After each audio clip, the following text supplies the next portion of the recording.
Well, this is embarrassing. This is the little area where I've done my time lapses of the yeast growing. Move the lighting. And for some strange reason, I have no idea, it's down now to 22.5, but I managed to turn the heating up in here the other day, and it went up to about 26. I don't know why I did it. I've no idea. One of the consequences of that, as some of you may remember, I had a go at brewing the Alchemist Brewery's Heady Topper, and I'll fully admit I had some help, and I'd thought what I'll do when I made it, I can it, but I'll can condition it, and I just use a couple of those, you know, little drop-in fizzy bomb things, carbonation drops. I won't do that again. And so I canned 4 cans, and I thought I'd see how they go. So I put them in this container with a seal down lid, and then wrapped some kitchen towel around, just in case any of them leaked or whatever. And sure enough, sometime between this time yesterday and this time today, boy, did they fucking go. So these was canned on the 14th of October. It's now the 28th of November. So that one, boof, just blew the lid clean off. Look how much pressure had built up in there.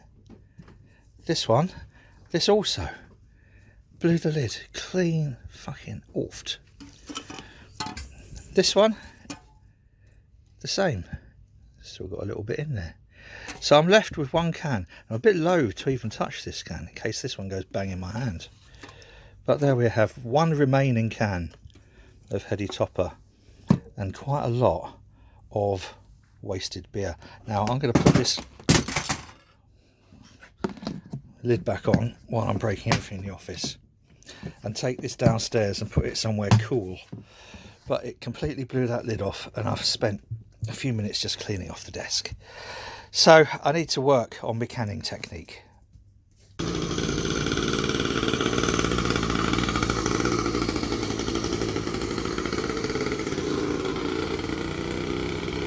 On a bicycle.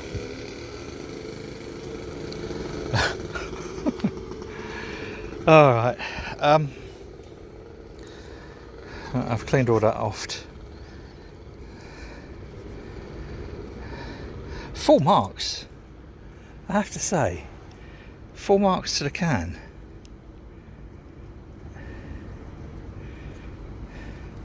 That, and to my seeming ability. Well done.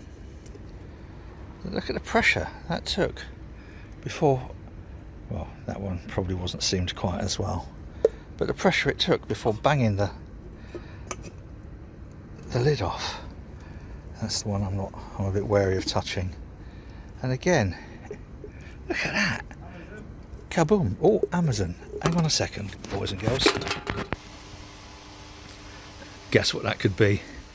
Yesterday was Black Friday, and they had a special deal on Inkbird ITC-308 Wi-Fis. So I bought another one, 32 quid. Oh, this is so depressing now. So that's the survivor. He's a survivor. Can go on that 9, which we fished out at canal.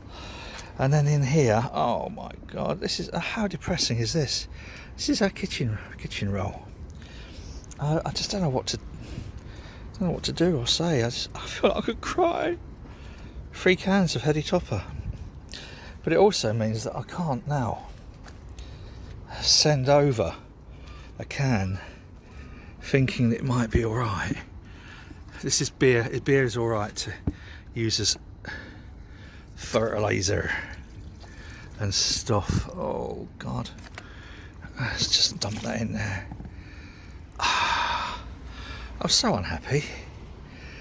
The idea was I'd have 4 cans. Oh, it smells amazing.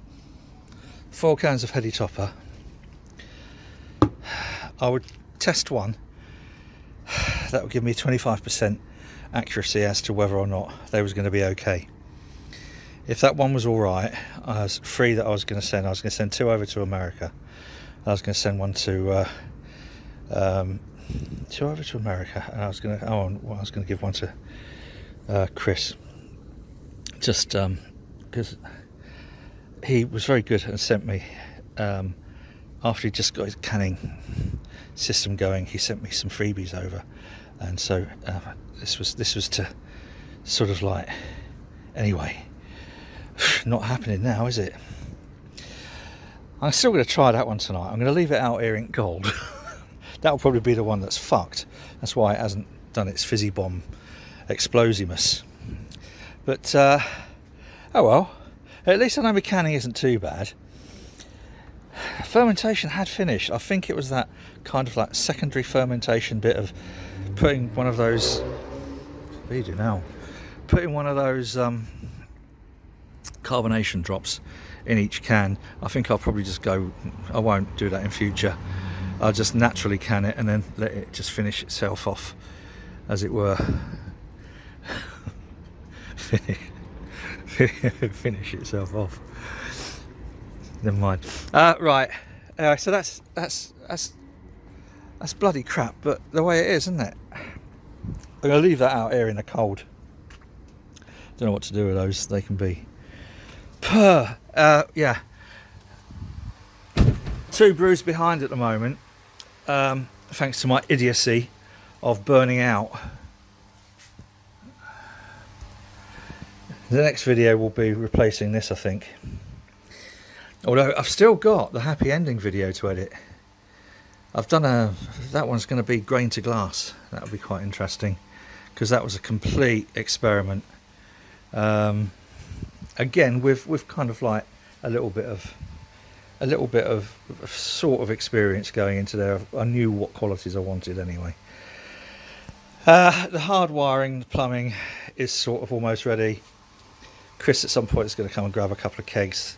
I said he can grab the decent-ish one, the best ones for his use, and then I'll start cutting these up. But I've got another Inkbird. So everything's alright, isn't it? I'm just going to check. It's a bit of a big box. Hang on. It is good, because I can go with the other 6. I can't resist it. When they're dad's like 30 quid. It's always good to have spares. So I use them for all 4 fermentation fridges. Also got one in the office, which is how I know how hot the office got to blow those cans, because I just looked at the temperature on there and then went in and turned the heating down. I haven't checked on the Inkbird app actually whether it's still doing the historical temperature analysis. If you have an Inkbird ITC-308 Wi-Fi, just check, see whether your app has ceased recording historical temperatures.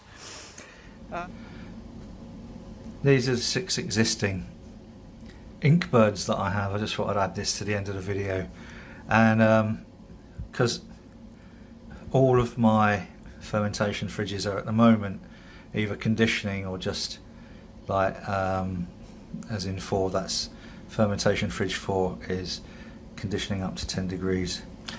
This is the one that I had in the office, and if we look at the temperature histogram, it is working. And now, for some strange reason, I don't know, but this was yesterday, it hasn't recorded that peak as much as I thought it would have done. Oh well. But it was still enough to bang those cans out. Now, we did clear some stuff off the desk. We don't really use that office much. I use it for doing my back exercises. I've got a mattress on the floor, so I use it for doing my back exercises when the girls come around. And oh, I wish I hadn't said that. But otherwise, it's not really an office we use very much at all. So I might not have noticed for a while had I not gone in there today to get a book. This is, by the way, the Inkbird Pro app, and it just it gives you the flexibility over all of your different controllers. So this is the workshop. This tells me at the moment it's 18 degrees in the workshop, and it says heating. It's not. I haven't got it hooked up to a heater just because I can put a jumper on. So at the moment it's just measuring. It's more there as to let me know what the temperature is in the workshop, and as a spare in case any of the fermentation fridges need or the controller needs replacing. Now, you can never have too many ITC-308 Wi-Fi's. So that's the app. If you haven't got one of these Inkbird ITC-308 Wi-Fi's, I thoroughly recommend them. Reason I thoroughly recommend them is because of this, because of what you're watching at the moment. I'll just also very briefly show you, actually I can't, yes I can edit this in such a way. Hang on a second. This is the My Brew Brain app for the Float Hydrometers. Now, it's fair to say they've had a couple of issues recently with interconnect to their servers.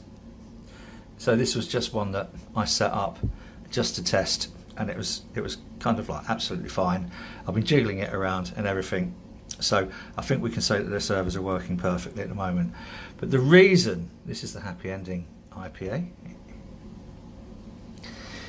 So that's where basically I kegged it and then was playing around with the hydrometer.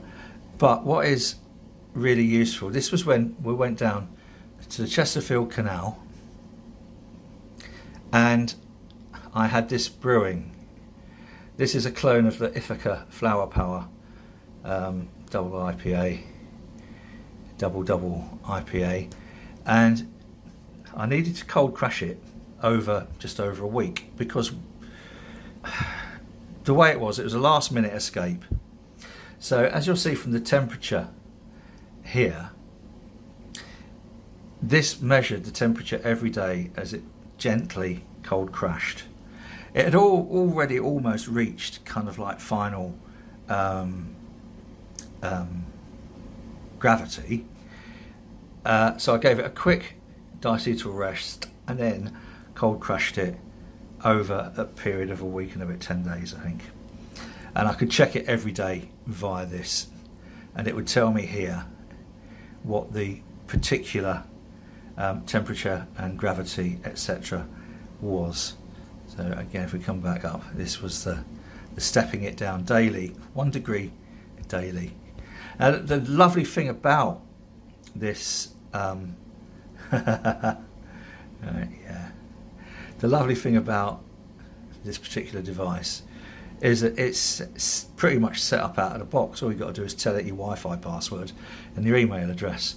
You can download the raw data, but also you can bring this up in a table. And it looks like there's some missing data, but it isn't actually missing data. It's where the data sent has stepped over into a different cycle. So if you like, you would bring those down one or those up one. It's only where it's flipped over into a different cycle. So it's turning out to be a very long and I'm fairly sure quite boring video.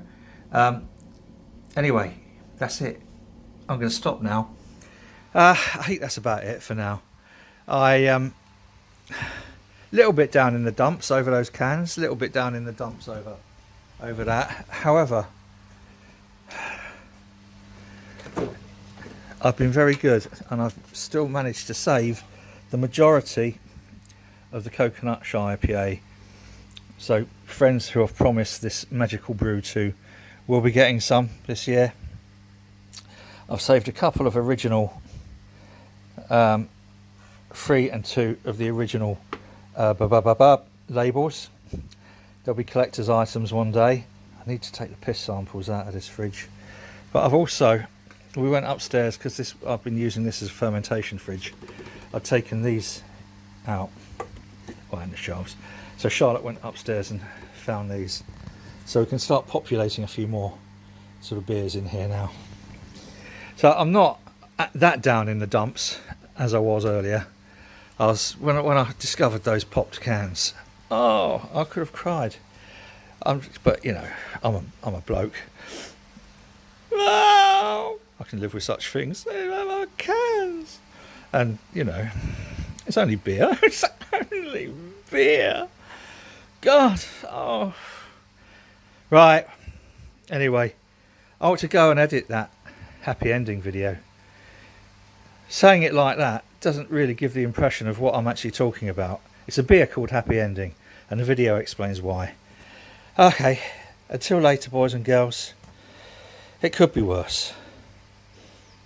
It couldn't. Right, cheers.